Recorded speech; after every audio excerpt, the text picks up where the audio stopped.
Estamos grabando. Buenas tardes. Vamos a continuar con una nueva sesión del curso. Les recuerdo lo que estábamos viendo. Estábamos viendo contaminantes orgánicos persistentes y vimos la clase pasada los PCBs y estamos ahora empezando lo que son los hidrocarburos aromáticos policíclicos. Algo alcanzamos a mencionar la clase pasada. Eh, Alcanzamos a mencionar que los hidrocarburos aromáticos policíclicos, a diferencia de los PCB y a diferencia de los pesticidas, si bien es cierto, son contaminantes orgánicos persistentes a mi juicio, y varios libros lo plantean así, a pesar que algunos libros los dejan fuera. Se diferencian de los anteriores en que no son productos industriales, son subproductos indeseados, ¿ok? Y estábamos viendo que dentro del mundo de los hidrocarburos, ¿no es cierto? Ustedes conocen los alcanos, los alquenos propios de la bencina. Eh, Estos son, bueno, bastante volátiles, muchos de ellos son inmiscibles en agua, tienen varias características. De hecho, la contaminación por petróleo tiene un capítulo especial en las ciencias ambientales.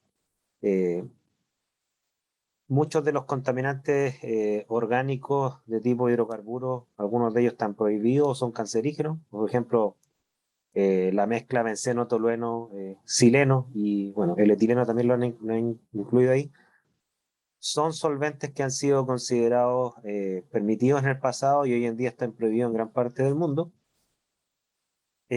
Sin embargo, estos son moléculas pequeñas que no son tan persistentes comparado con los hidrocarburos aromáticos policíclicos, a pesar que estos últimos se sintetizan indeseadamente a partir de la combustión de los primeros.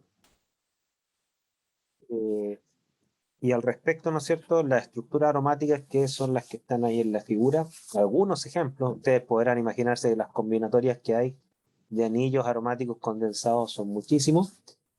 Tienen las características de ser sumamente persistentes porque la cantidad de formas resonantes que tienen es muy grande. La disipación energética, por ejemplo, de la radiación electromagnética de la luz, lo hace muy resistente a la luz. Y al ser resistentes se vuelven persistentes y con tiempos de vida media bastante elevados, muy apolares, con constantes octano al agua muy elevadas y por lo tanto generan cierta preocupación. ¿Ok?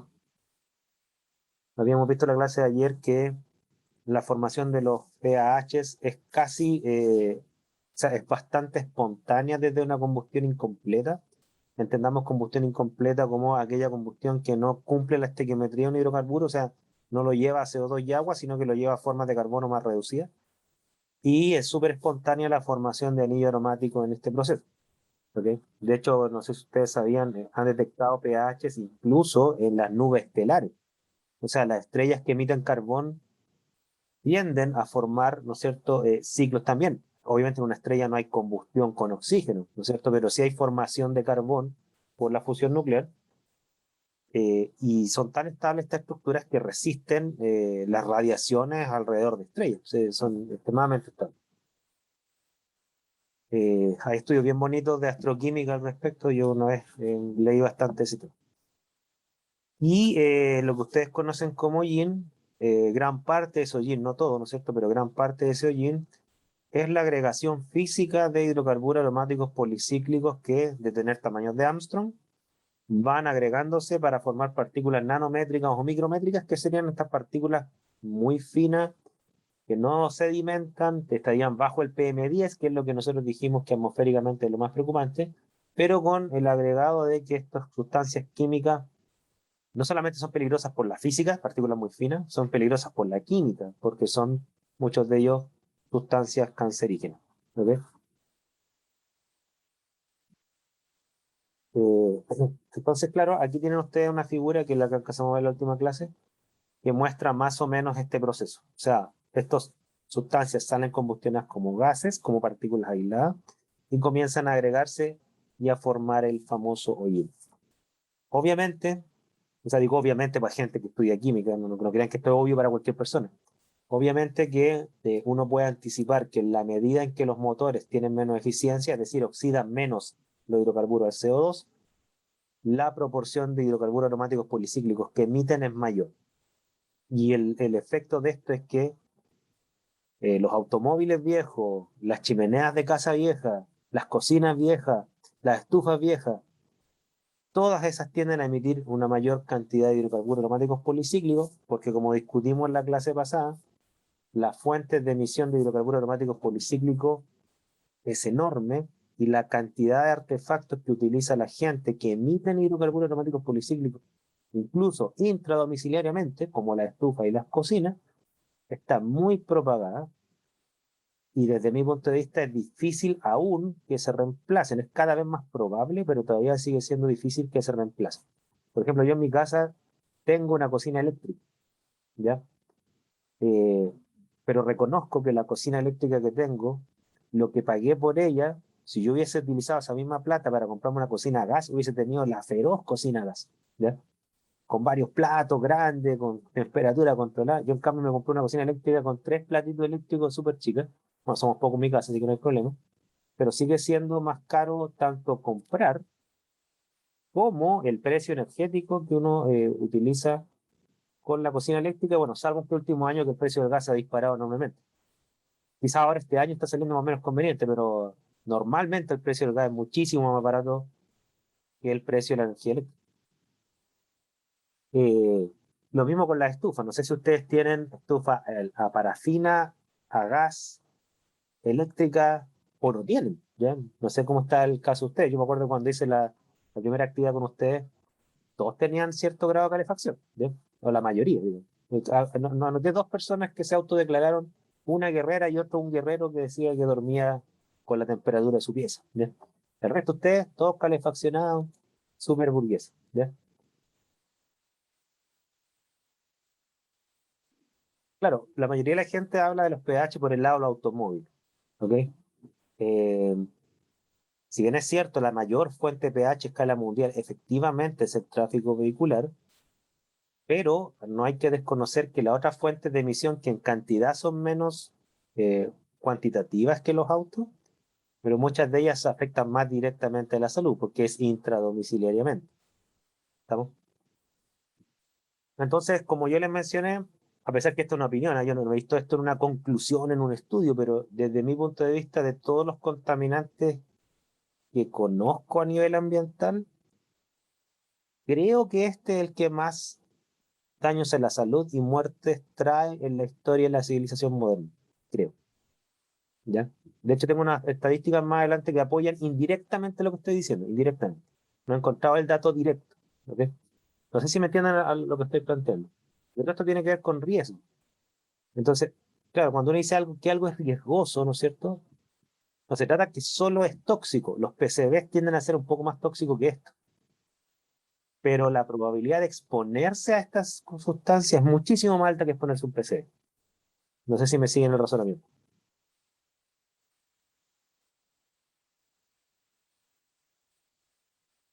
¿Cuántos de ustedes están expuestos a los pH en base a lo que le he dicho? Hable ante la mano, quiero ver. ¿Alguno de ustedes que no esté expuesto a ninguna de estas fuentes?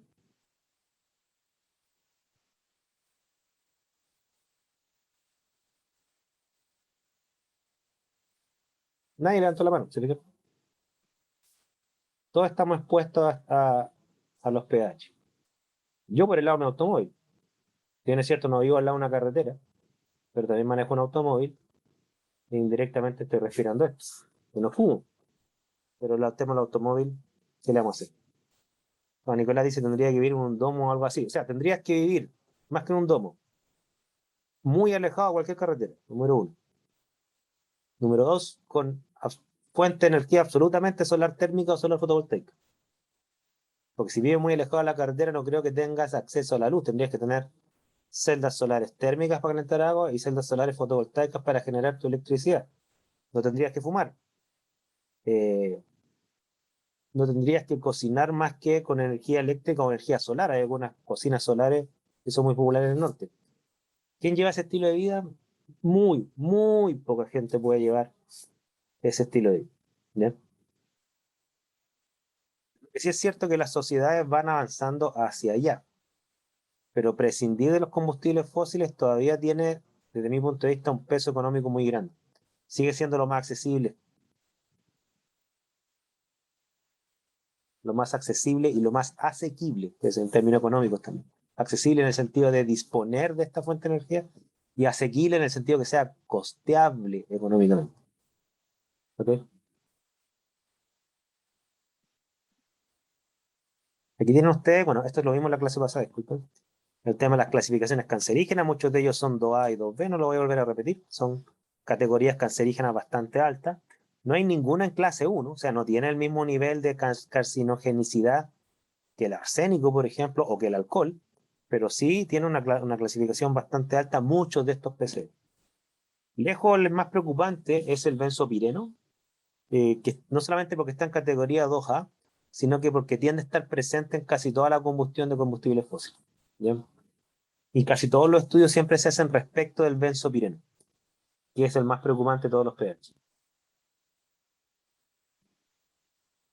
Los pH están en todos lados, igual que los PCBs. Están en la atmósfera como material particulado, están en la biosfera porque también tienen afinidad por las grasas, entonces se tienden a retener en la grasa. Están muy poco en el agua porque son bastante poco solubles en agua, pero ahí, ¿no es cierto? Tienen una solubilidad baja, pero están presentes, ¿no es cierto? Eh, y bueno, y en lo que es la litósfera, particularmente el suelo, tienden a adherirse o retenerse en la materia orgánica por su apolaridad. ¿Okay? Entonces, la fuente antropogénica, si no es cierto, lo emite mayormente como gas. Tiene todo este ciclo que aparece ahí, que se emite como gas, se coagula, es decir, forma partículas finas, y parte de esas partículas finas caen como deposición seca o deposición húmeda, es decir, caen o por sedimentación, que es re poco, o por arrastre por lluvia, ¿no es cierto? Va a parar al agua, va a parar al suelo y se retiene y entra a las cadenas tróficas de forma bastante fácil. Eh, bueno, estos son los típicos pH más estudiados. Insisto, son muchísimos los pH, pero estos son los más estudiados tanto por abundancia como por toxicidad. Y pongan, por favor, atención al benzoapireno, repito que es, por razones de toxicidad, uno de los más preocupantes. Aquí están los logaritmos de las constantes de octanol agua de alguno de estos pHs. ¿Ya? Por ejemplo, bueno, está medio borrosa esta diapo, pero los voy a guiar un poco. Eh, esta escala es logarítmica, ¿ok? Logarítmica. Quiere decir que, por ejemplo, el benzopireno, que está acá, tiene un logaritmo de la constante octanol agua de 6, es decir, su constante octanol agua es de 10 elevado a 6. O sea, es muy afín por una fase orgánica apolar. Y eso refleja parámetros de movilidad dentro de la cadena trófica y bioacumulación que lo vuelven a priori preocupante en términos teóricos, ¿no es cierto? Y en términos empíricos, los estudios reflejan lo que yo estoy diciendo.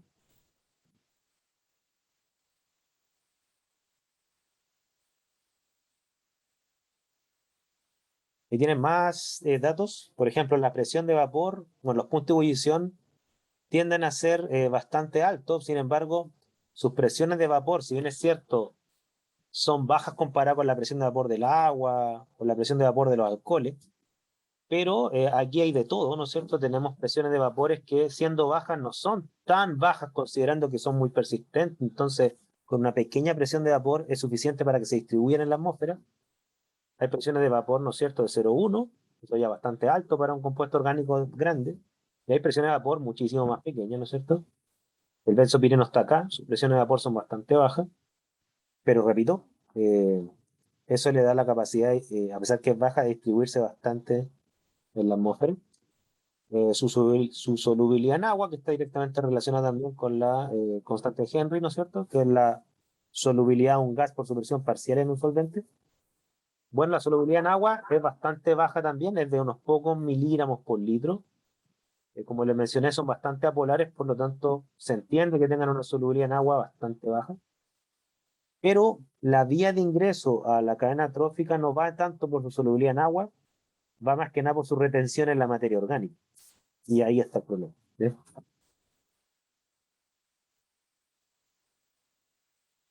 Entonces uno puede esperar que si yo arrojo pHs en estado gaseoso a la atmósfera, probablemente van a terminar en la cadena trófica en la biosfera o en el suelo.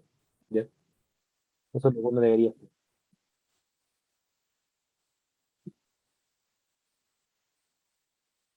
Por lo mismo que hablé recién, voy a saltar esto un poco. Aquí hay algunos concentraciones típicas en las cuales se han detectado distintos pH. Vámonos al benzopireno, que es el más tóxico de todos, ¿no es cierto? Como les mencioné, concentraciones en aire son bastante bajas. Estamos hablando de 10 a la menos 4 o 10 a la menos 5, 1, 2, 3, 4, 10 a la menos 5 por ahí, microgramos por metro cúbico, muy poco hay en aire, ¿ok? Salvo que ustedes se aproximen a una fuente directa, o sea, a una carretera, por ejemplo, ahí obviamente va a subir. En el agua también hay muy poco, ¿no es cierto? A pesar que aquí la unidad está media mala. Ah, no, perdón, no he dicho nada. No encuentro este diapo. Esta es su concentración al equilibrio de un experimento de distribución octanol. Ya lo mencioné, ya, que los constantes octanol agua son bastante altas, por lo tanto se entiende que la concentración en agua en un equilibrio con octanol va a ser bastante baja, que es lo que muestra la figura, un poco para no estarla así como infundada. Si yo pongo a equilibrar benzopireno en un equilibrio octanol agua, lo que ustedes tienen en agua es una concentración muy baja, y lo que ustedes tienen en octanol es una concentración muy alta comparado con el agua. De ahí viene que su constante sea 10 elevado a 6. ¿Ok? Esta es la conclusión. Y tienen ustedes el otro parámetro de persistencia, ¿no es cierto? Que es tiempo de vida medio. Los pH no tienen tiempo de vida media tan largos como los pesticidas como el DDT, ya que tenía tiempo de vida media de años, ¿ya? Aquí lo que ustedes están viendo es que, por ejemplo, el benzopireno tiene un tiempo de vida media en suelo, que sería como el estrato ambiental donde debería tener un tiempo de vida media más alto, ¿no es cierto? Tiene un tiempo de vida media en suelo de aproximadamente 300 días, o sea, un poco menos de un año. ¿Ok? Siguen siendo tiempos de vida media altos. Son sustancias muy estables termodinámicamente, pero son menos estables que los organoclorados. A eso es lo que sí quiero apuntar. La mayoría de los organoclorados, sobre todo mientras más cloro tienen, más estables son. La mayoría de los organoclorados aromáticos son más persistentes que los pH, pero igual estamos hablando de tiempo de vida media sumamente largo. ¿Ok? La mayoría de los compuestos orgánicos pequeños tienen tiempo de vida media de días o semanas. Aquí estamos hablando de 300 días. Y si además le sumamos a esto que las fuentes de emisión son múltiples y continuas, no es extraño que uno tenga la presencia de pH muy alto en distintas zonas.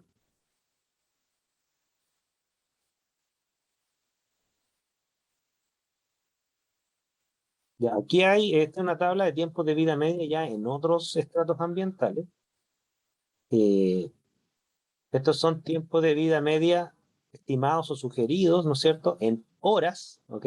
Esto es en horas, esta es la unidad, en horas, ¿no es cierto?, para tres grupos de hidrocarburos aromáticos policíclicos en cuatro estratos ambientales: aire, agua, suelo y sedimento, ¿no es cierto?, y varios pH.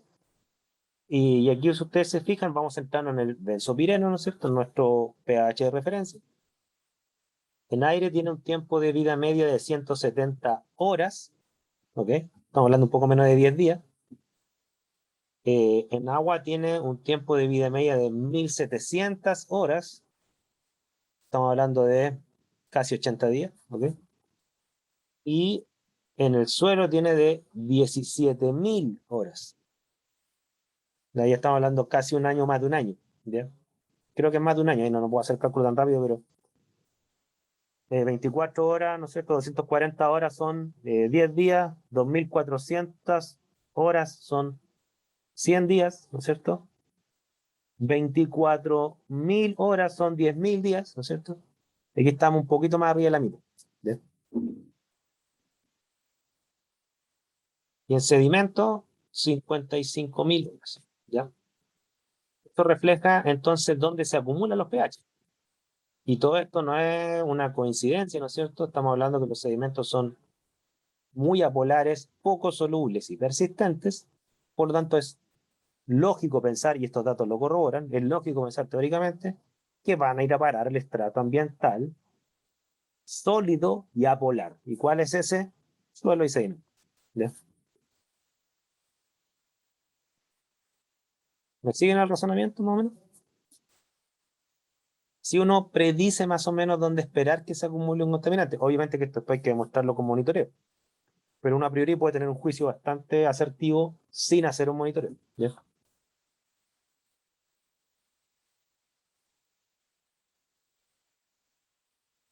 Eso también un poco.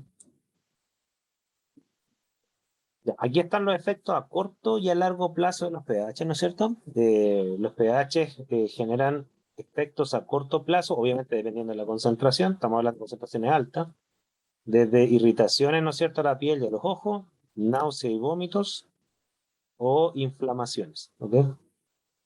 Y a largo plazo, que lamentablemente casi todos estamos expuestos en mayor o menor medida a plazo muy largo, casi toda nuestra vida estamos expuestos a los pH. Ya estamos hablando, ¿no es cierto?, de cáncer en distintos órganos, ¿ok? Daño al DNA, ¿no es cierto?, daño hepático, mutaciones, etcétera. O sea, los daños no son cosas menores. O sea, por eso yo siempre recomiendo, mirando este parámetro, yo sé que a la hora de decidirlo uno tiene que considerar muchas más cosas, ¿no es cierto? Pero no recomiendo que ustedes vivan al lado de una carretera. Ya, o sea, vivir al lado de una carretera sería vivir al lado de la fuente de contaminación más dañina de la humanidad. O sea, tendrían que vivir al lado de una termoeléctrica ya como para estar viviendo en un medio ambiente peor. Dice que a mucha gente le gusta vivir cerca de una carretera porque tienen cerca los paraderos de transporte público, la movilidad más fácil, pero no sé, dormir al lado de una fuente de emisión de partículas llenas de pH no lo encuentro, digamos, muy adecuado. ¿Ya? De hecho, los datos muestran, les voy a mostrar unos datos mundiales, ¿ya? Pero los datos nacionales, yo los que he leído, ¿no es cierto?, no los tengo acá, muestran que la gente que vive en grandes ciudades por lejos tiene mayor cantidad de enfermedades respiratorias. Por lejos. La salud respiratoria de la gente que vive ocluida en grandes ciudades con alto tráfico es mucho peor que la que vive en el campo, la que vive alejado de la ciudad.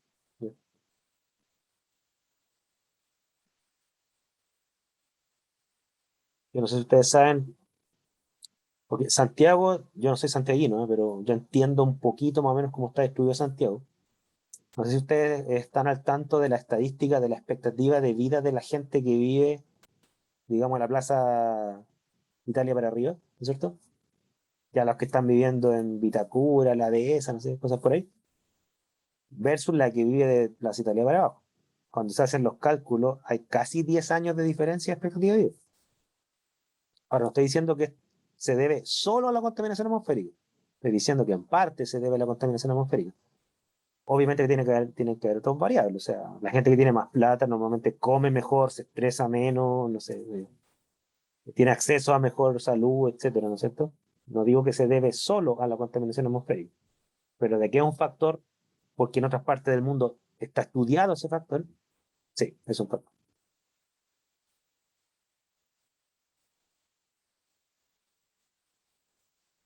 Ya.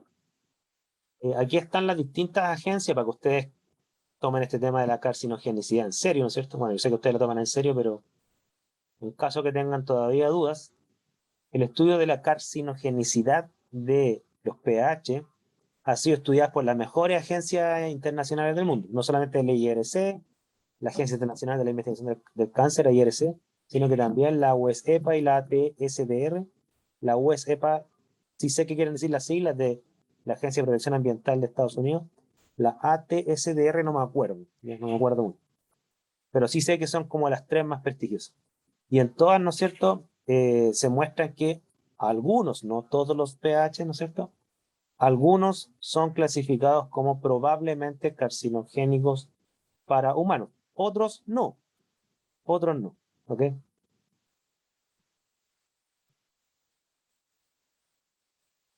Pero por ejemplo, les marco este, ¿no es cierto? El que no hay grandes dudas al respecto, repito, es el benzopireno, ¿ya?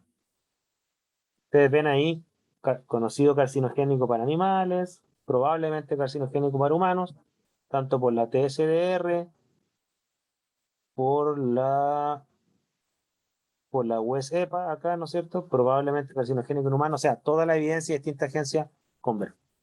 Ahí no hay grandes dudas. Que tendrían que estar toda la agencia equivocada para decir que no es cancerígeno. Y al respecto, existen regulaciones, ¿no es cierto? Lamentablemente no en Chile. En Chile no hay ninguna regulación que yo sepa. Si encuentran una, por favor me avisan. Yo siempre trato de buscar más o menos casi todos los años. Que yo sepa, no hay ninguna norma ambiental en Chile que regule los PAH en la moto. Ninguna. ¿Ok? Hay propuestas en otros países, ¿ya? Tanto a nivel general como en este caso a nivel ocupacional. ¿Por qué se ha normado a nivel ocupacional? Porque hay ciertos trabajos que exponen mucho más a los pH, a las personas y al resto de la población. Por ejemplo, los cajeros de pH, ¿ya? Por ejemplo, las personas que trabajan en subsuelo, por ejemplo, los que están trabajando en estacionamiento subterráneo, eh, las personas que trabajan en talleres mecánicos, ¿ok? Hay muchos contextos en donde los niveles de pH son más altos y hay ciertas normas de seguridad laboral, ¿no es cierto?, que fijan un máximo nivel de pH total, o sea, la suma de todos los pH no puede dar más de 0,1 miligramos por metro cúbico o 0,2 miligramos por metro cúbico en lo que es aire. Hay algunas normas en suelo, ¿no es cierto?, que también hay que tenerlas presentes, sobre todo si ese suelo se va a volver residencial, ¿ok? No sé si ustedes saben, está el famoso caso este de los suelos que está al frente de la playa, la Salina. En toda esa costanera, ¿no es cierto? Antes habían estanques de combustible. Lo sacaron de ahí, quedó el suelo disponible para edificar, pero antes de edificar tienen que monitorear los contaminantes.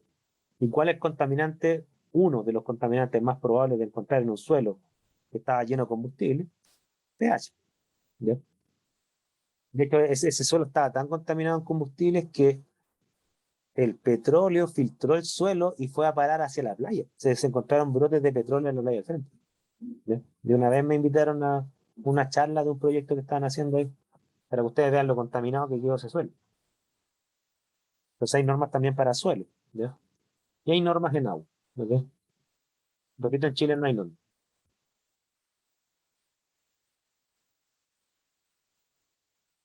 ¿Cuál es la buena noticia? La buena noticia es que, al igual que en el caso de los PCB, los niveles de pH en las ciudades de países que se están desarrollando, como el nuestro, han bajado, ¿ya? Ahora, han bajado no por las razones por las cuales bajaron los PCB. En el caso de los PCB, los niveles de PCB bajaron porque se empezó a prohibir la producción de PCB. Aquí no hay forma de prohibir la generación de pH porque no son productos indeseados, ¿no es cierto? Pero lo que sí se ha hecho es que se han puesto normas más estrictas para los motores de combustión de los automóviles. O sea, cada vez las normas de emisión son cada vez más exigentes. También porque la tecnología lo ha permitido, porque cada vez hay mejores motores. ¿Ok? Y esto ha generado, ¿no es cierto?, que con las normas más exigentes, con restricciones vehiculares, eh, ha generado que, a pesar que la población automotriz está aumentando, los niveles de pH han ido bajando. Esta es una foto de un estudio en Londres hasta el 2015, del 1950 al 2015. Si ustedes ven, los niveles de pH, en lo que se refiere al benzopireno, ¿no es cierto?, que es el de referencia, baja. ¿Ok? Baja. Pero si ustedes ven, miren el eje Y, ¿eh? El eje Y es un eje logarítmico. Ojo con eso. No es una escala unitaria, gradual lineal, es logarítmica, va de 10 en 10. O sea, está pendiente que ustedes la ven negativa. Si lo pusiéramos en escala normal lineal, sería muchísimo más, una caída mucho más abrupta visualmente. O sea, la calidad del aire mejora mucho. En Santiago no ha sido la excepción respecto del material particulado. Como no hay normas de pH, no hay estudios sistemáticos hasta donde yo sé. He visto algunos, pero que no son muy sistemáticos, que demuestre que los pH han caído, pero uno esperaría que también. ¿Por qué? Porque la calidad del aire en Santiago, contrario a lo que creen las generaciones actuales, ha mejorado muchísimo. Sigue siendo mala, pero es mucho mejor que los años 90 o los años 80. ¿Okay? No sé si ustedes sabían que muchos de los buses del transporte público que fueron prohibidos en Santiago porque las normas ambientales más estrictas se aplican primero en Santiago, ¿no es cierto? ¿Y qué pasa cuando esos buses los prohíben y los sacan de circulación de Santiago? Adivinen dónde van a parar. ¿Tengo que responder?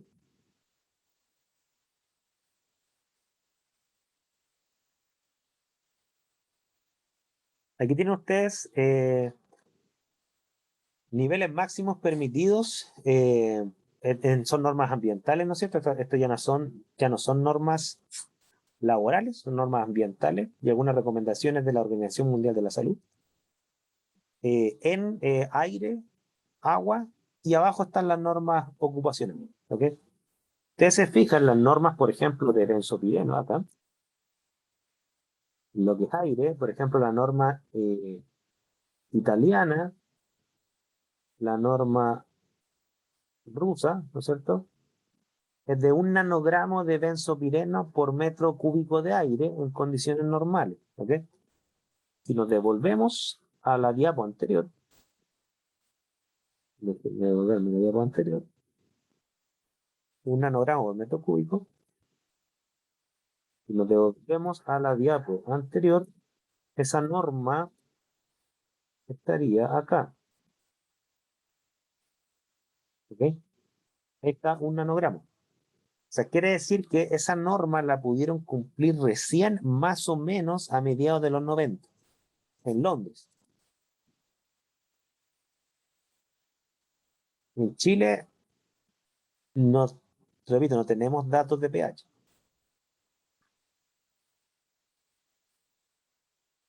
Dudas, consultas, comentarios.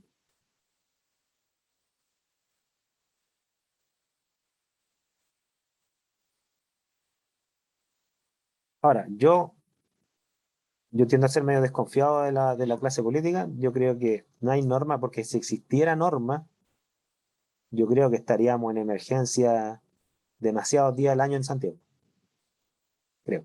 ¿Ya? Y el costo social de aplicar una norma de este tipo en Santiago probablemente sería peor que lo que uno gana en salud, creo. ¿Ya? No hay datos, fue una creencia. Bueno, hay normas en aire, hay normas en agua, hay normas también hay normas en alimentos. Eh, de hecho, hay estudios que muestran, lo tengo uno por ahí, si me da el tiempo se lo voy a mostrar.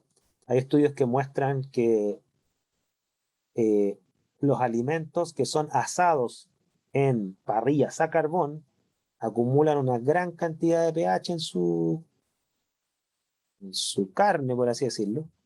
Finalmente, toda esa carne hecha a carbón es súper tóxica. En la realidad es súper tóxica. Es rica, es súper rica, pero es tóxica.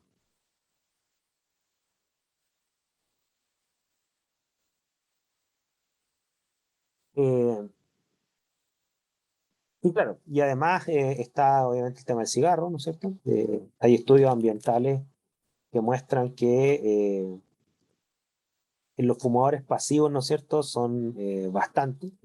El convivir con alguien, ya sea que fume al lado de uno, para los que no somos fumadores, alguien que fuma al lado de nosotros, o que fumó, pero después entró a la casa y quedó con los pH pegados, y sigue emitiendo pH solamente por lo que trae absorbido en su ropa, es enorme. Aquí tienen ustedes una comparación de los niveles de pH en tejido de pulmón. No, no, este es lung es pulmón, ¿no es cierto? Sí, porque kidney es hígado, lung es pulmón, si mal no recuerdo. En no fumadores, ¿ok? Fumadores suaves, ¿no es cierto? Y fumadores, los heavy, ¿no es cierto? Los que fuman mucho. Y si ustedes se fijan en los tejidos de los no fumadores, igual hay algo de pH, ¿ya? Sin embargo, si nos vamos al benzopireno, por ejemplo, claro, un fumador pesado, ¿no es cierto? Tiene 3 veces más benzopireno que un fumador, que un no fumador, ¿ya? Y estamos hablando que queda en los tejidos. No, pero este es el benzopireno, disculpe. Este es el benzopireno. Benzoapireno. Esos son los cancerígenos, los que están abajo. Claro, vamos de 0,025 a 0,01, o sea, 4 veces más. Perdón, 0,54. Eh, más del doble, ¿no es cierto? Para que ustedes vean el efecto que tiene fumar sobre los pH en nuestro cuerpo. Ya no estamos hablando de la atmósfera, estamos hablando de dentro de nuestro cuerpo. ¿Ok?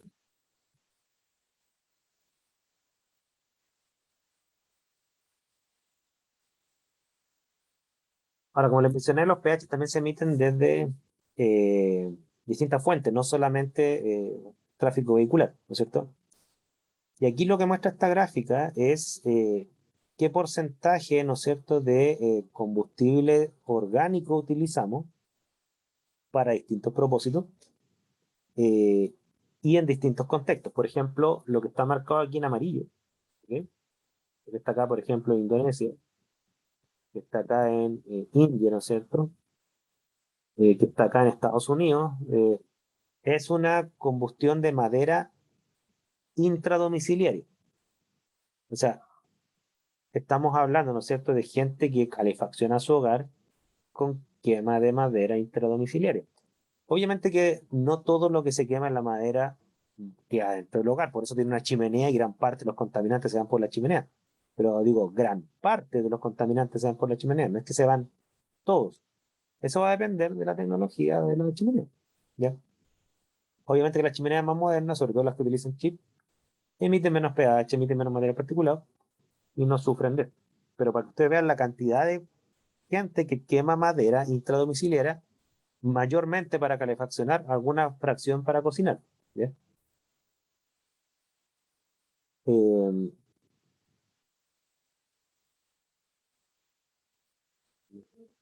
ah,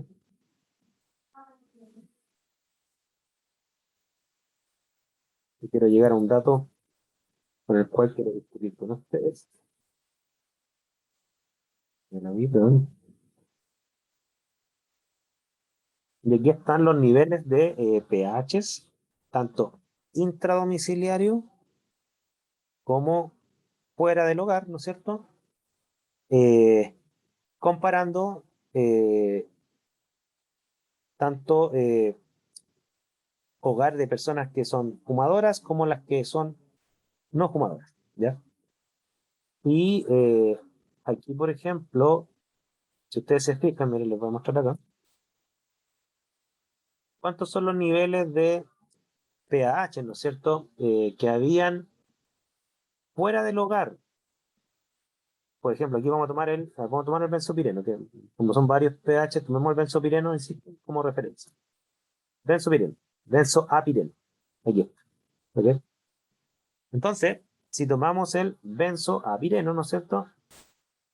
¿Cuánto hay de benzoapireno fuera del hogar como mediana el año 2000? 0,10, ¿ok? Nanogramos por metro cúbico. Ese es como un valor de referencia. ¿Cuánto hay de benzoapireno dentro de una casa de fumadores, ¿no es cierto? Va desde 0,65 el año 97-98 a 0,27 el año 2000. Esos son los años que hicieron el estudio en este artículo, ¿no es cierto? Eh, y para los no fumadores, ¿no es cierto? Esto baja bastante. Por ejemplo, para los no fumadores se tiende a equiparar los niveles que hay intradomiciliario en el año 2000 versus lo que hay extradomiciliario, ¿no es cierto? Como valor de referencia. O sea, esto es para que ustedes vean la importancia que tiene la contaminación intradomiciliaria, ¿ok? Porque muchas veces uno considera solamente la contaminación, por ejemplo, de una termoeléctrica, de una industria, ¿no es cierto? Pero esa contaminación atmosférica, por ejemplo, se considera una contaminación extradomiciliaria. A veces dentro del hogar hay condiciones de salubridad mejor que fuera del hogar, pero a veces pasa al revés, que es lo que le estoy mostrando acá. Entonces, claro, con los pH tiende a pasar eso, sobre todo las personas que fuman. ¿Qué les quiero mostrar con esto, no es cierto? Un poco un llamado como social. Si a ustedes les indigna la contaminación de una termoeléctrica, pero ustedes a la vez fuman dentro de su casa, eh, están en una contradicción, porque los datos muestran que ustedes están más contaminados dentro de su hogar que afuera.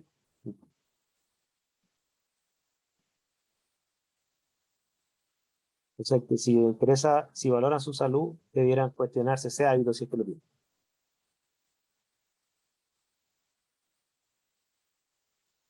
Mira, ya voy a ver este dato, disculpen.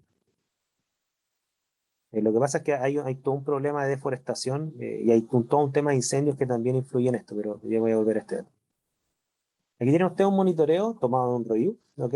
Un monitoreo de distintos pH. Ahora estamos hablando, ¿no es cierto?, en vegetales, pero son vegetales que están cerca de fuentes de emisión. Por ejemplo, aquí hay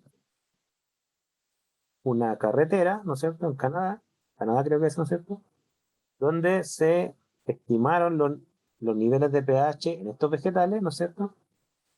Son lechugas, tomate y beet, no recuerdo por ahí. Si alguien me lo puede encontrar por ahí, ¿qué significa beet en inglés? No, no me sé esa traducción.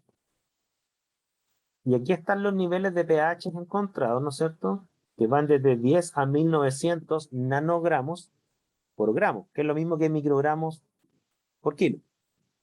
Quiero que estos valores los vamos memorizando, porque después les voy a mostrar la ingesta diaria tolerable. Recuerden que el mismo ejercicio que hicimos ayer con los PCB, es decir, les muestro unos valores de monitoreo, tanto en aire, en agua, en vegetales, y después vamos a ver si estamos cerca de pasarnos de la ingesta diaria tolerable. ¿De qué me puso? Vite remolacha. Ya, gracias, Nicolás. Remolacha. Ni siquiera sé cuál es la remolacha, pero sé la palabra, obviamente, pero no me imagino visualmente la remolacha. Eh, y así que aquí ustedes tienen varios valores, ¿no es cierto? Claro, todos estos son valores de vegetales que están expuestos a contaminación. Ah, beterraga. Ah, ya, súper. Ya puede que sea beterraga. Súper. Pues fíjense, tenemos valores que van desde 10 hasta 14.000, el más alto, ¿ya? Nanogramos por gramo de vegetal. Continúo.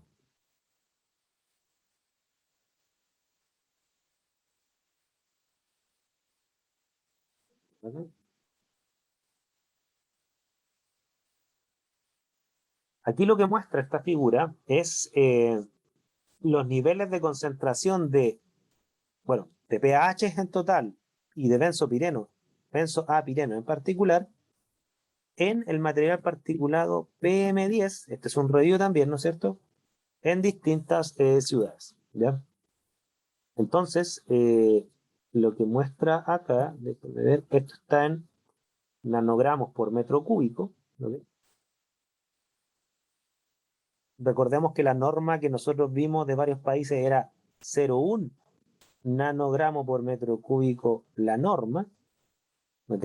Repito, 0,1 nanogramos por metro cúbico la norma. Aquí estamos viendo que los niveles de concentración también están expresados en esa misma unidad, están en nanogramos por metro cúbico, y en varias ciudades, claro, todas estas son ciudades grandes, bastante transitadas, así como Hong Kong, ¿no es cierto? Taiwán, de la zona de tráfico, ¿no es cierto? Bueno, todas son urbanas o industriales. La suma de los pH, fíjense de lo que estamos hablando, de 912, de 100, de 50. Solamente esta zona rural, fíjense, para que ustedes vean la diferencia de calidad del aire, ojo, ¿eh? Solamente esta zona rural tiene 0,3 más menos 0,2, o sea, se está aproximando a la norma. ¿Ok? ¿Me siguen más o menos? Y si ustedes se van a benzopireno, tiene bastante benzopireno. De esos 912, 37 son benzopirenos. De estos 200, 10 son de benzopireno, 2 son de benzopireno. O sea, el benzopireno está presente en casi todos lados. Aquí en la zona rural no encontraron benzopireno detectable. ¿Ya? Ustedes comparan zona industrial versus zona rural. Estamos hablando de 50, 100, 1000, 500, 5000 veces más concentrado. ¿Okay? Pero insisto, el hecho de que una matriz esté concentrada no quiere decir necesariamente que genera daño. Nosotros podemos anticipar que sí, porque los pH además son tóxicos. Pero vamos a comparar con los valores de la ingesta diaria admisible, que creo que lo tengo al final de esta presentación. si mi memoria no me falla.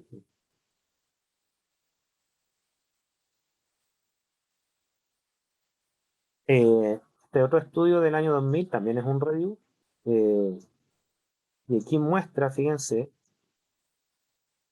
este estudio lo marqué por el tipo de población expuesta que estudiaron, niños pequeños. Este es en concentraciones, ¿no es cierto?, de pH en el aire, ¿ok? En un área eh, de un kindergarten que está presente en un área contaminada, ¿no es decir, es como que esté un kindergarten al lado de la Avenida España, ¿no es cierto?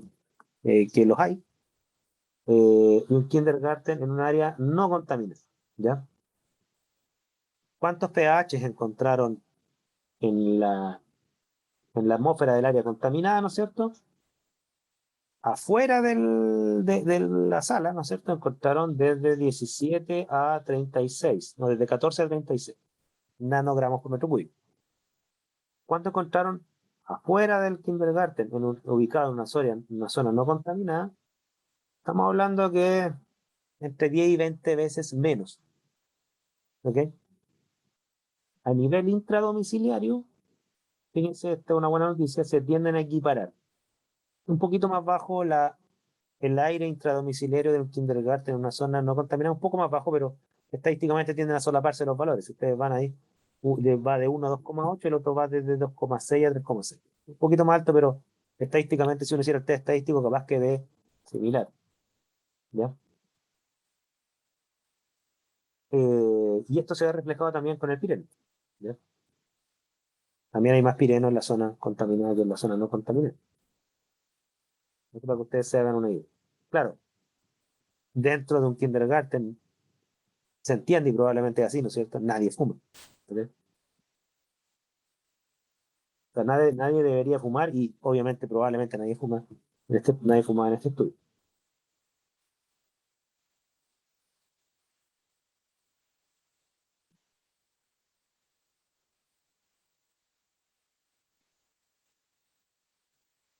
Y esta es una cosa que a mí también me sorprende un poco, me sorprende malamente. Aquí hay concentración de compuestos cancerígenos, entre ellos los pH, ¿no es cierto?, en las fumarolas de varios aceites para cocinar, ¿ya? También se generan pH cuando ustedes cocinan y fríen con un aceite. ¿Ya? Eh, por ejemplo, esto está en fíjense, está en microgramos por metro cúbico, no en nanogramos, microgramos por metro cúbico, ¿ok? Esto no es comparable con la tabla anterior, es 1000 veces más. Aquí está la concentración de benzopireno, ¿no es cierto? Luego de freír con distintos aceites vegetales, ¿no es cierto? De maíz, o un aceite vegetal tradicional. Y este safflower, no sé si será canola, no tengo idea. Si alguien me puede encontrar la traducción. Hay distintos tipos de aceite. O sea, es bastante concentrado de pH en la fumarola de aceite, claro. Para generar una fumarola de aceite ya el aceite tiene que estarse quemando, ¿ya? No creo que estos niveles de pH sean cuando el aceite recién está hirviendo, sino cuando ya el aceite se le está quemando. O sea, el tema de freír con aceite tampoco es muy bueno que digamos, ¿ya?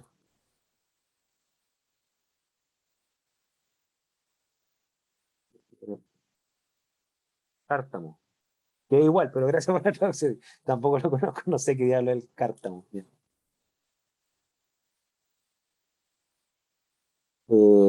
Y aquí, esto. Exactamente, no me acuerdo qué era esto, disculpe, no anoté la matriz. Probablemente sea material particulado, pero no quiero mandarme un cargo. Disculpe. Este es el gráfico que les quería mostrar. Miren,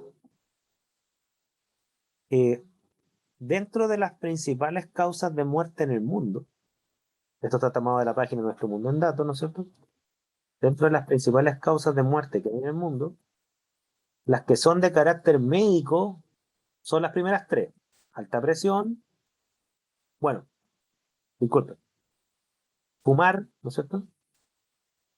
Alto contenido de aceite de azúcar, fumar obviamente que no es una cosa médica, es un hábito, ¿no es cierto? Pero que tiene que ver con lo que estamos discutiendo anteriormente. Y contaminación del aire, extra domiciliaria e intradomiciliaria. ¿Ok?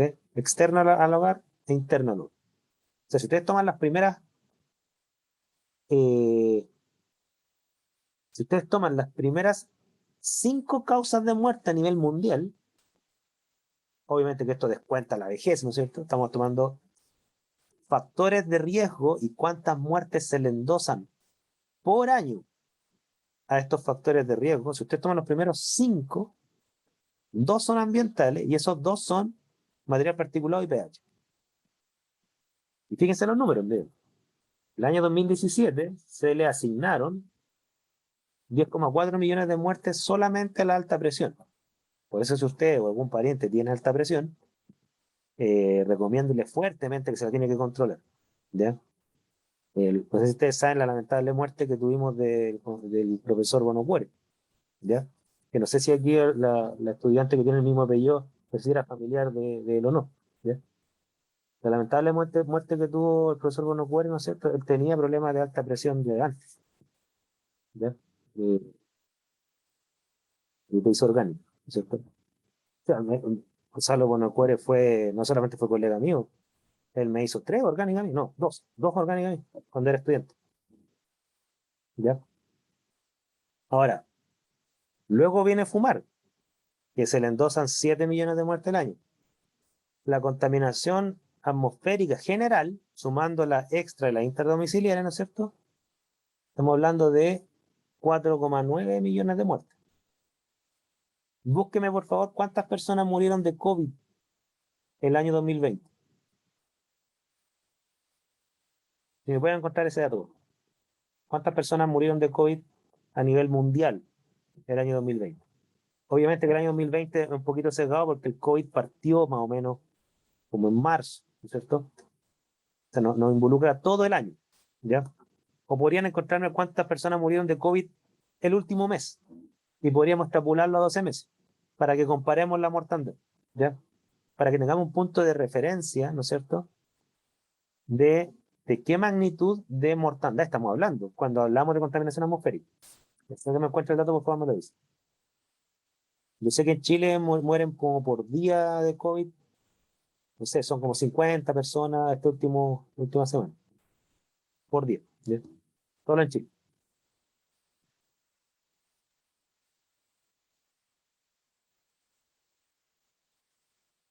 Pero cuando yo les digo que de los 5 factores de riesgo de muerte más importantes, 2 son material particulado y contaminación vía pH, estamos hablando de que esta contaminación es seria.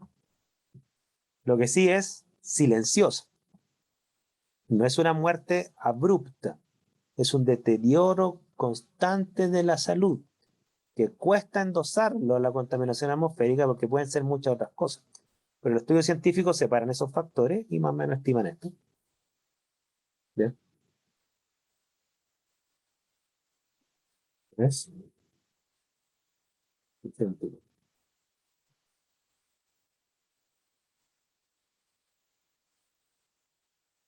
Eh,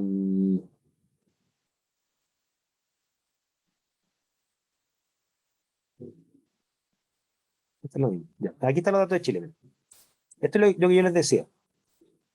La contaminación del aire, que lamentablemente en Chile se mide no con parámetros de pH, se mide solo como material particulado y a veces ozono y algunos óxidos de nitrógeno. Pero en general la contaminación del aire, que todos estos contaminantes que le acabo de mencionar también están ligados al pH porque son casi las mismas fuentes de emisión, si ustedes se fijan, ha mejorado bastante. Si uno lo compara con cuántas muertes se le endosaban por la contaminación del aire, ¿no es cierto? Desde 1990 al año 2017, pero estos son muertes por cada 100.000 habitantes. Esto está normalizado, ¿ya? Aquí voy a marcar para que ustedes lo tengan claro. No crean que son 60 muertes por año, no, no. Son 60 por cada 100.000 habitantes. Es decir, si somos 10, 20 millones de personas, redondeando, son un poco menos que eso, ¿no es cierto? Si somos 20 millones de personas, esto ustedes tendrían que multiplicarlo por 10, por 20, por 200. ¿Ok? O sea, 60 por 200, ahí tienen ustedes, son 12.000 personas por año. ¿Ya? Ahí tienen ustedes la tendencia. Si ustedes se fijan, ¿no es cierto? Ambas contaminaciones han bajado bastante y mayormente esa baja se debe a las ciudades más contaminadas que estamos hablando de Santiago, estamos hablando de Rancagua, estamos hablando de Coronel, ¿no es cierto? Pero normalmente esto afecta más a Santiago porque hay más gente, obviamente, ¿no es cierto? O sea, la calidad del aire ha mejorado porque las normas se han vuelto más estrictas, ¿ok? Lo cual es una buena noticia. Insisto, yo viví la atmósfera de Santiago en los años 90, los pocos días que visitaba Santiago era horrible, horrible. Ahora está bastante más tolerante.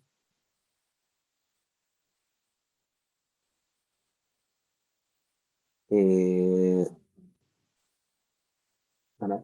Disculpen que este gráfico está muy poco claro visualmente. El gráfico sí es bastante simple. Lo voy a tratar de explicar para que ustedes vean la tendencia ahora mundial, porque esto que les mostré en Santiago es una tendencia mundial. ¿Ok? Aquí habla en el eje Y la emisión anual de 16 pH, los pH típicos, ¿no es cierto?, que están más presentes en las ciudades, en megagramos por año a nivel mundial. ¿Ok? En donde si ustedes se fijan las curvas, ¿no es cierto?, que cada color está separado por las distintas fuentes, cuánto de los pH emite la agricultura, la industria, cuánto de los pH está asociado a la deforestación por incendios, ¿no es cierto?, cuánto está asociado al transporte. El transporte es este color que está acá, que es como medio verde claro, por así decirlo. Pero si ustedes se fijan, a nivel mundial, la tendencia, hay que ser justo, es positiva. ¿A qué me refiero positiva? Que los máximos picos de emisión que se encontraron a nivel mundial eran más o menos entre la década de los 80 y los 90, ¿ya? Ahí estaba la máxima emisión de pH.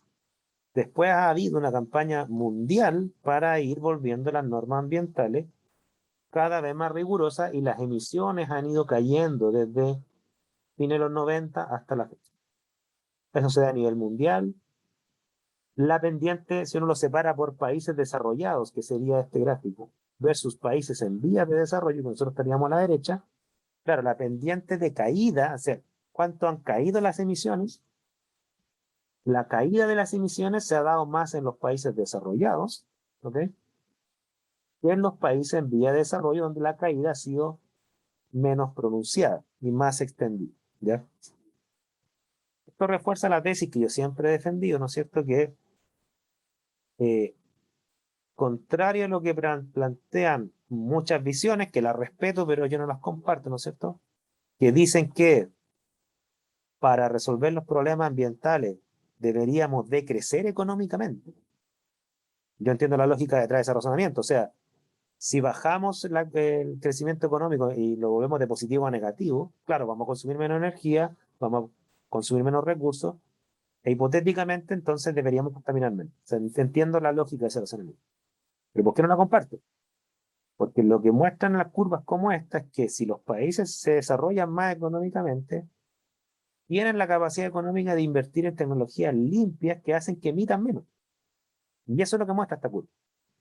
Ya, o sea, los países que han dejado de lado, en mayor proporción, nunca completamente, pero en mayor proporción, la quema de combustibles fósiles con la consecuente efecto invernadero, con la consecuente emisión de material particulado, con la consecuente emisión de pH, son tres cosas el problema de los combustibles fósiles, no solamente uno.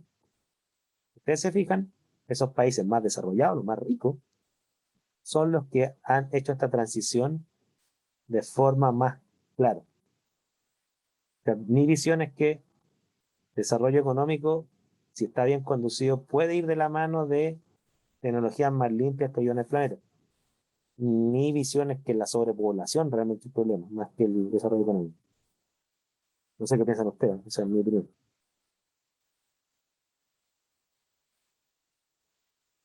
Pero yo en Chile he escuchado hasta premios nacionales de ciencia decir eso, que hay que crecer menos.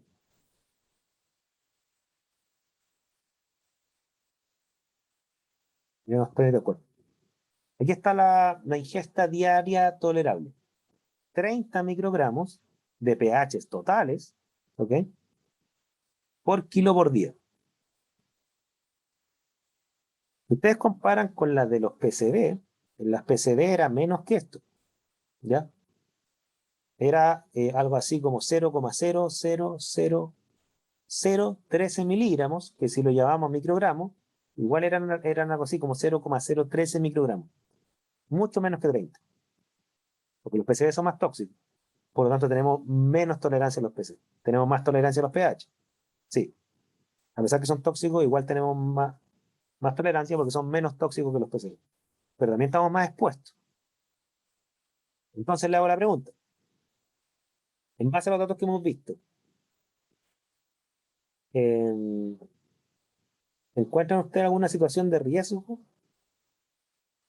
Yo no tengo datos de Chile, lamentablemente, ¿eh? Si ustedes encuentran ahora en internet, por favor, me dan un dato. Por ejemplo, así, probablemente exista, pero debe ser, ha sido un estudio, pero súper difícil de encontrar. Yo sé que hay algunos y son muy poquitos. Algunas, unas tesis doctorales yo supe que hay, pero no las he encontrado.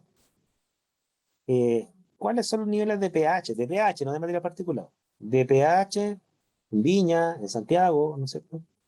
Y con eso podríamos estimar, asumiendo, por ejemplo, una respiración de 10 metros cúbicos por día, podríamos estimar si es peligrosa la atmósfera en el sentido de que estamos superando la ingesta diaria admisible, asumiendo que los pH entran solo por vía respiratoria, lo cual es falso. ¿Okay? Nosotros también estamos comiendo pH.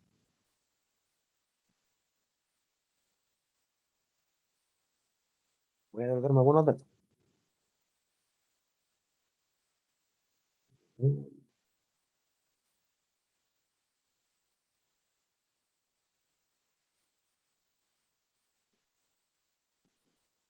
Y aquí tenemos, pero estos son en microgramos por nanogramos por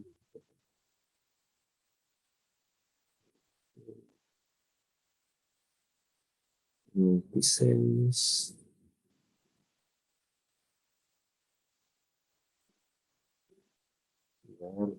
Ya, por ejemplo, acá.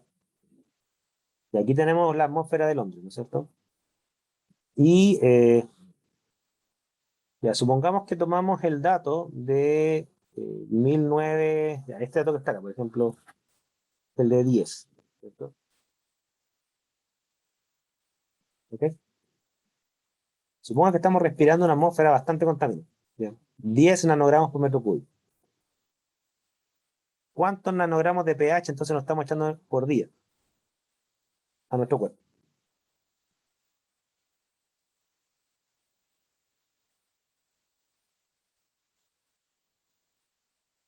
¿Cuánto, eh? Si tenemos 10 nanogramos por metro cúbico y respiramos 10 metros cúbicos por día, 10 por 10, 100, ¿no es cierto? Tenemos 100 nanogramos por día. Pasado a microgramos, hay que dividirlo por 1000, nos da 0,1 microgramo por día. Y si comparamos con la norma es 30, ¿no es cierto? Son 30 microgramos por día por kilo de peso corporal. O sea, si uno redondeara a 100 kilos, ¿no es cierto? Sería 3000 microgramos. Estamos bastante lejos, ¿se fijan? La atmósfera de Londres, ¿no es cierto? Si uno respirara pH, pareciera que está bastante lejos de la ingesta diaria tolerable vía respiración. No es tanto, ¿no es cierto? Ahora fíjense, les voy a mostrar dos datos de unos estudios. Un segundo, los tengo aquí marcado.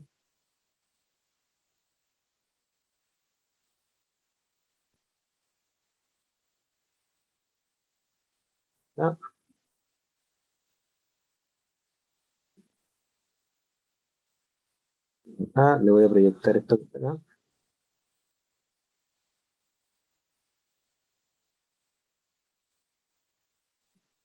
La pH es en la fumarola de un cigarro, ¿no es cierto? Este es un estudio del año 2016. Aquí hay una tabla. Aquí, aquí tiene una tabla de la presencia de hidrocarburos aromáticos policíclicos en la fumarola del cigarro de distintas marcas. ¿Ok? Aunque si ustedes ubican estas marcas, no sé si se venden en Chile, no tengo idea, pero aquí hay varias marcas, ¿cierto? Esto es unos mentolados. Y lo interesante de esto es que está expresado como nanogramos de pH por cigarro, ¿ok? Por cigarro. Y la otra cosa que hay que fijarse es que no miren los valores individuales, porque esos son los valores individuales de cada pH. La norma es para pHs totales, ¿ok? Entonces, si nos vamos, espérense, voy a otra acá, déjenme desplazarlas un poquito hacia la derecha, ahí. Ya se fijan que si uno mira cuántos pHs totales, sumando todos los pHs que hay, estamos hablando que por cigarro ustedes están echando al cuerpo aproximadamente 4.000, entre 3.000 y 5.000 nanogramos de pHs por cigarro. 5.000 ya son 5 microgramos por cigarro. ¿Ok? Obviamente que esto va a depender de cuánto fumen en el día. Si se fuman 10 cigarros, van a estar echándose 50 microgramos de pH en un día. Si se fuman una cajetilla, no sé cuánto trae la cajetilla, traen 10, 30, no tengo idea. Tienen que ir multiplicando. Pero aquí ya estamos hablando a nivel de microgramos. ¿Ya? Claro, si ustedes hacen el cálculo y si ustedes pesan 70 kilos, ¿no es cierto? Bueno, 7 por 30, 210 son 2.100 microgramos. Y aquí ustedes, por cada cigarro, se están echando redondeando unos 5 microgramos. Uno dice, bueno, salvo que fumen una tonelada, no van a aproximarse a ese valor. Pero estamos hablando que están sumando los pH que están respirando por el aire, lo que se están echando por los cigarros. No estamos contando los pH que ustedes están agregándose, por ejemplo, cuando comen. Aquí les voy a mostrar otro estudio, en un segundo, de la presencia de pH en comida.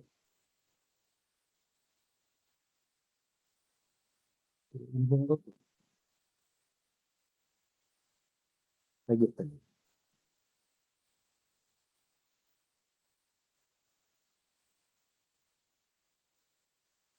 Esta es la emisión de pH en literalmente en la asadera de carbón, ¿no es cierto? Y cuánto queda en las distintas carnes. Ya fíjense usted.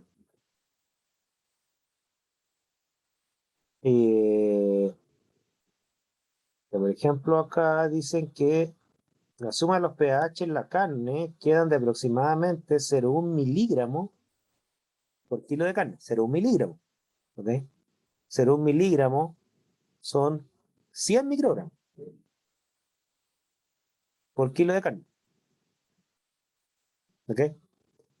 Bueno, aquí estuvieron carne de cerdo, ¿no es cierto? Los distintos tipos de carne. Pero la cantidad de pH que ustedes están comiendo en una carne asada va sumando. No estamos contando los vegetales.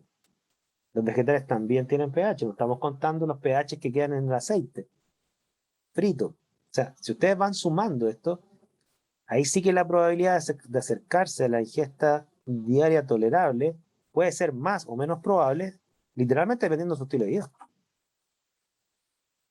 ¿Ok? Literalmente dependiendo de su estilo de vida.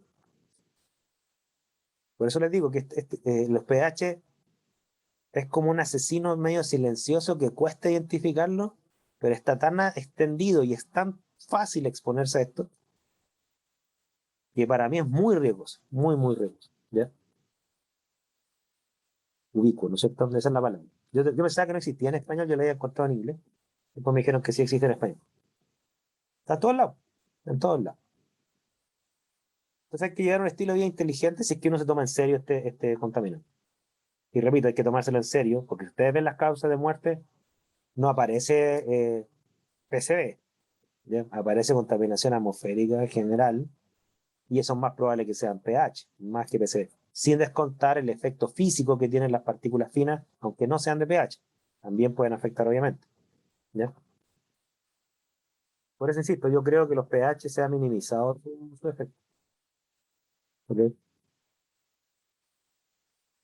Y de hecho yo creo que las muertes que se asocian al tráfico vehicular, yo creo que, no sé si no se sabe o no se quiere reconocer, porque no podemos hacer nada todavía por reemplazarlo. ¿Ya? Pero yo creo que la muerte que genera el tráfico vehicular, no sé si es menos que las termoeléctricas, yo creo que es más. Porque más que más las termoeléctricas están ubicadas en ciertos lugares. El tráfico vehicular está en todos lados. todos lados de las ciudades más pobres. ¿Ya?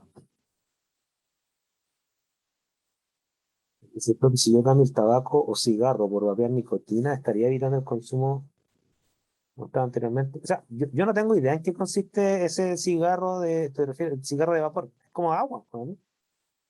Si es que agua, no habría combustión de biomasa, pues. Entonces, en teoría debería ser sí. Pero igual averígüenlo, porque en realidad yo no desconozco mucho glicerina, propilenglicol y nicotina. No sé cómo funciona el mecanismo de estos aparatos, ¿ya? No lo sé, no me atrevería. Mejor averígüenlo, ¿ya? Realmente ignoro en qué consiste ese sistema. ¿Ya?